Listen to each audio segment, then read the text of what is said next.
Hey sis, can we talk about friendships for a minute? Because the people you keep around you really do matter. And I know sometimes as women, we just want genuine friendships, people we can laugh with, pray with, grow with, feel safe with, people who genuinely support us and want the best for us.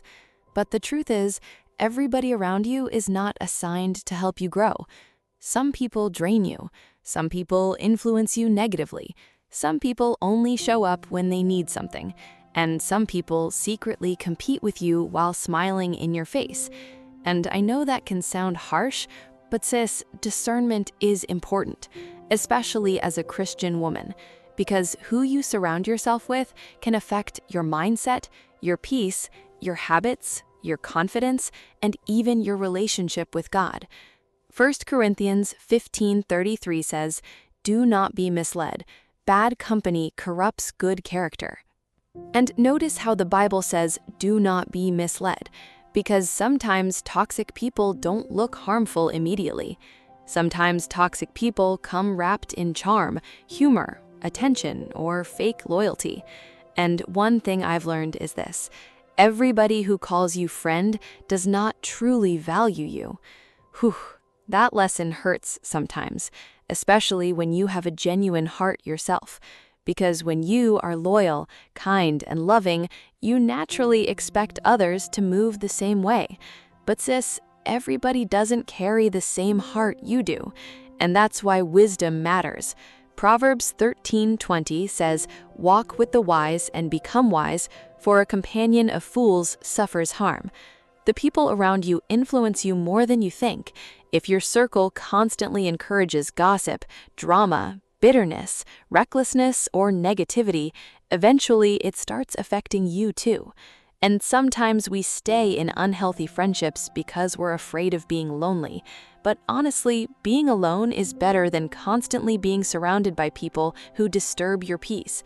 And I know loneliness can make us tolerate things we normally shouldn't. Sometimes we ignore disrespect because, well, at least I have somebody. But sis, please stop shrinking your standards just to keep company. A healthy friendship should not constantly leave you emotionally exhausted. A healthy friendship should feel safe, not perfect, because nobody is perfect, but safe. There should be honesty, respect, support, and accountability. And one thing I really want to say gently is this: pay attention to how people react when good things happen for you. Because some people can comfort you during sadness, but struggle to celebrate your growth. And envy hidden behind friendship can become dangerous. Now listen, I'm not saying become paranoid and think everybody hates you. No, but ask God for discernment. Some friendships are assignments, some are lessons, and some are distractions. James 1:5 says, "If any of you lacks wisdom, you should ask God." And sis, pray over your friendships too, not just romantic relationships. Friendships can shape your life deeply. The wrong friendships can pull you away from peace, purpose, and even your relationship with God. But the right friendships, they encourage growth. The right friend will correct you lovingly, pray for you, respect your boundaries, celebrate your wins, and tell you the truth even when it's uncomfortable. Proverbs 27:17 says, "As iron sharpens iron, so one person sharpens another." That means healthy friendships help refine you, not destroy you.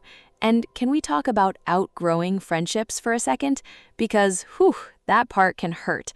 Sometimes people you once felt close to start feeling distant, not because there was some huge fight, but because you're growing in different directions.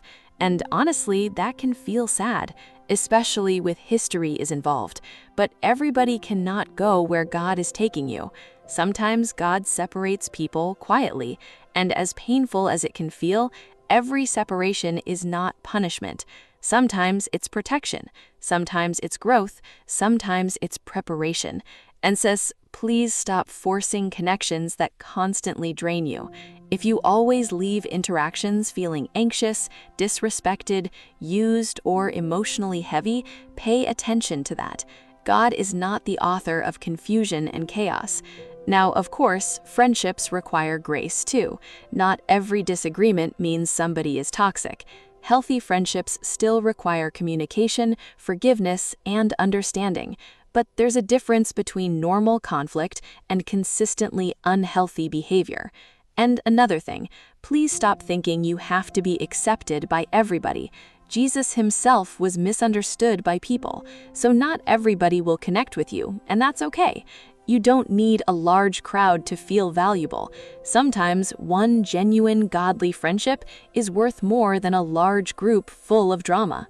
Ecclesiastes 4:2 says, "Two are better than one, because they have a good return for their labor." Good companionship matters. And sis, be the kind of friend you're praying for too.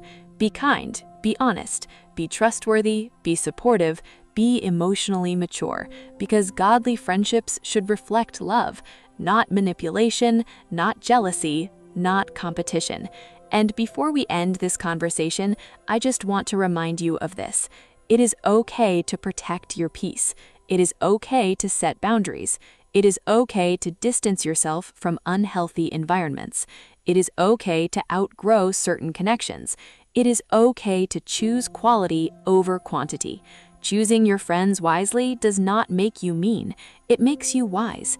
And sis, never ignore your discernment just because you don't want to hurt people's feelings. God may be showing you things for a reason. So pray over your circle. Pray over the people closest to you and ask God to surround you with friendships that bring peace, growth, love, and wisdom. You deserve friendships that feel safe, genuine, and healthy. And remember this, the right people will never force you to betray yourself to keep them around.